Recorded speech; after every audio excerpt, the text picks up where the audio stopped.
Checkpoint, les États membres peuvent-ils contourner le règlement de Dublin sur les demandeurs d'asile?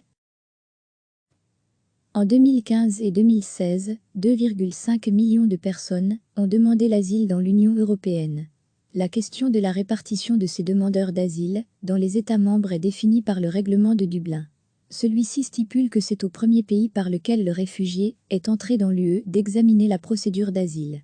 Ce principe qui fait l'objet de nombreuses critiques a eu pour conséquence que la Grèce et l'Italie, les portes d'entrée de l'UE, ont fini par crouler sous les demandes d'asile. C'est ce que dénonçait en janvier 2018 Alexis Dessoif, le président de la Ligue belge des droits de l'homme, invité sur la première. Il n'est pas normal que la seule ambition du gouvernement belge soit de renvoyer 500 migrants en Grèce, premier pays d'entrée en appliquant de manière aveugle le règlement de Dublin. Ce n'est qu'une faculté, la Belgique pourrait s'engager en disant « Nous n'appliquons plus le règlement de Dublin ». Le règlement de Dublin établit l'État membre responsable de l'examen de la demande d'asile, peut-on lire sur le site officiel de la Commission européenne. Dans les faits, ce règlement organise le transfert des demandeurs d'asile vers le premier pays via lequel ils sont entrés dans l'espace européen. Bien souvent, il s'agit de la Grèce ou de l'Italie. Si un réfugié arrive par l'Italie, ses empreintes digitales sont prélevées par les autorités italiennes et sont entrées dans le fichier Eurodac. Si ce réfugié se présente dans un autre État membre, afin d'y introduire une demande d'asile, les autorités de cet État pourront constater qu'il est entré en Europe via l'Italie en consultant le fichier Eurodac. Selon le règlement de Dublin, elles devront donc le transférer vers l'Italie, afin qu'il y entame sa procédure de demande d'asile. Alors les États membres peuvent-ils décider d'outrepasser ce principe de premier pays d'entrée, en prenant en charge les demandes d'asile de nombreux réfugiés censés faire leur demande dans un autre État membre, comme l'affirme Alexis Dessoif? Selon lui, ce serait une manière d'être solidaire, par rapport à l'Italie et la Grèce, ces deux pays qui font les frais de ce règlement. Ce dernier fait d'ailleurs débat au sein même de l'Union européenne. Dans la crise actuelle, les règles de Dublin font peser trop de responsabilités sur quelques États membres seulement, affirmait en 2016 Frans Timmermans, vice-président de la Commission. En 2016, la Commission a proposé une réforme du règlement de Dublin en gardant le principe de base du premier pays d'entrée, mais avec un mécanisme correcteur de quotas de répartition en cas d'afflux massif de réfugiés. En 2017, le Parlement se penche sur la proposition et une majorité de parlementaires affirment vouloir abandonner le principe du premier pays d'entrée dans l'UE. L'objectif étant de créer un régime plus équitable, plus efficient et plus durable de répartition des demandes d'asile entre les États membres. Le Parlement propose également, dans un second temps, qu'un système de quotas soit mis en place sur base de critères objectifs, avec des sanctions possibles pour les États qui ne joueraient pas le jeu. Mais pour approuver cette réforme, il faut l'accord du Conseil européen, ce qui ne semble pas être gagné.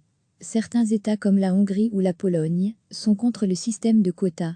Le règlement de Dublin reste donc pour l'instant d'actualité et doit être appliqué par les États membres. Mais le texte prévoit tout de même quelques exceptions pour lesquelles un État membre peut décider de contourner le principe général du règlement de Dublin. Tout d'abord, si le demandeur d'asile est en possession d'un visa ou d'un titre de séjour en cours de validité provenant d'un autre État membre, la responsabilité de l'examen de la demande reviendra à cet autre État membre. S'il y a, dans l'État désigné comme responsable de la demande, de sérieuses raisons de croire qu'il existe, dans cet État membre des défaillances systémiques dans la procédure d'asile et les conditions d'accueil des demandeurs, qui entraînent un risque de traitement inhumain ou dégradant, alors l'État membre, qui doit déterminer le responsable, peut décider de ne pas l'envoyer dans ce pays. C'est d'ailleurs le cas de la Grèce qui a été jugée pas sûre pour les demandeurs d'asile. Le regroupement familial peut également être invoqué. Si un membre de la famille proche du demandeur d'asile est déjà dans un autre État membre, celui-ci pourra être désigné comme responsable de la procédure de demande d'asile. Il existe également deux clauses discrétionnaires qui permettent à chaque État membre de décider d'examiner une demande. La clause humanitaire, si le demandeur est, par exemple, et la clause de souveraineté, un État peut faire valoir sa souveraineté et décider de prendre en charge une procédure d'asile. Mais il s'agit bien là d'exceptions qui ne peuvent pas remplacer la règle générale du premier pays accueillant. Si la Belgique ou d'autres États membres décident unilatéralement de ne plus respecter le règlement de Dublin, ce serait contraire au droit européen. Ce que dit Alexis Dessoif est donc contestable.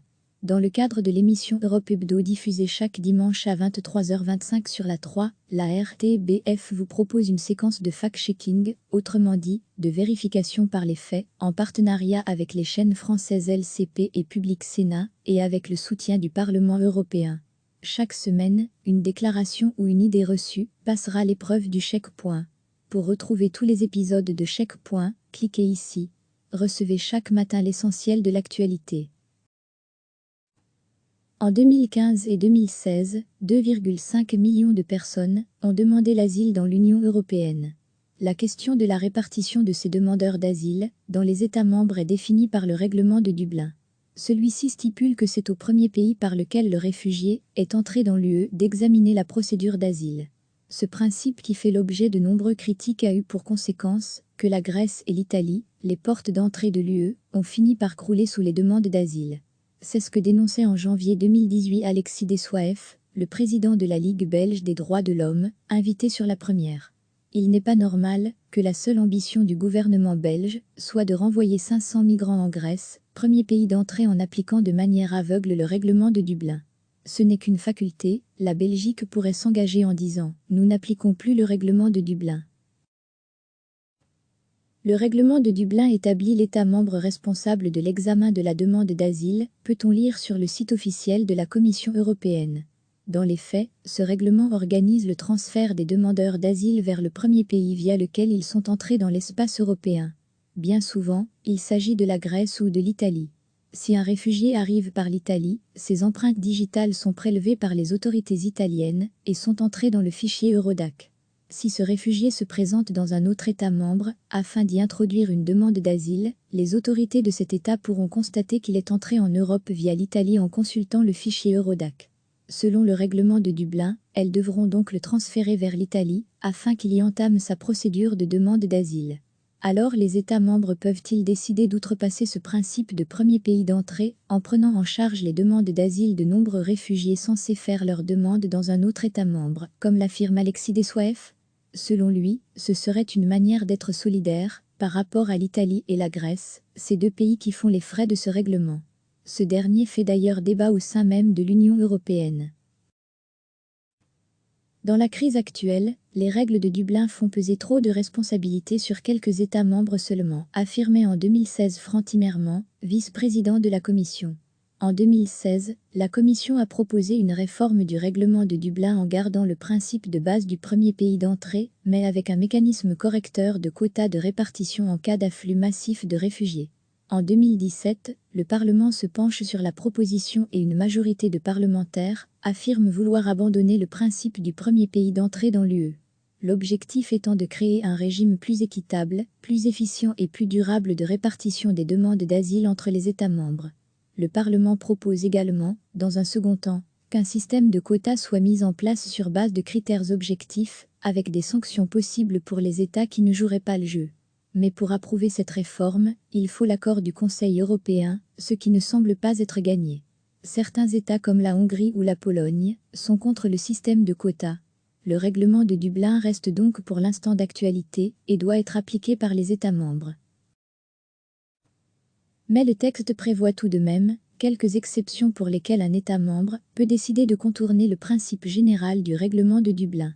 Tout d'abord, si le demandeur d'asile est en possession d'un visa ou d'un titre de séjour en cours de validité provenant d'un autre État membre, la responsabilité de l'examen de la demande reviendra à cet autre État membre.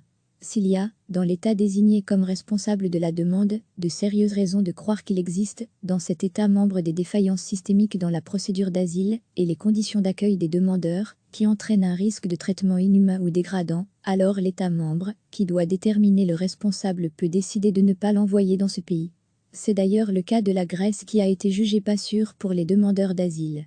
Le regroupement familial peut également être invoqué. Si un membre de la famille proche du demandeur d'asile est déjà dans un autre État membre, celui-ci pourra être désigné comme responsable de la procédure de demande d'asile. Il existe également deux clauses discrétionnaires qui permettent à chaque État membre de décider d'examiner une demande. La clause humanitaire, si le demandeur est par exemple, et la clause de souveraineté, un État peut faire valoir sa souveraineté et décider de prendre en charge une procédure d'asile. Mais il s'agit bien là d'exceptions, qui ne peuvent pas remplacer la règle générale du premier pays accueillant. Si la Belgique, ou d'autres États membres, décident unilatéralement de ne plus respecter le règlement de Dublin, ce serait contraire au droit européen. Ce que dit Alexis Dessoif est donc contestable. Dans le cadre de l'émission Europe Hebdo diffusée chaque dimanche à 23h25 sur la 3, la RTBF vous propose une séquence de fact-checking, autrement dit, de vérification par les faits, en partenariat avec les chaînes françaises LCP et Public Sénat, et avec le soutien du Parlement européen. Chaque semaine, une déclaration ou une idée reçue passera l'épreuve du checkpoint. Pour retrouver tous les épisodes de Checkpoint, cliquez ici. Cliquez sur s'abonner pour recevoir les dernières nouvelles.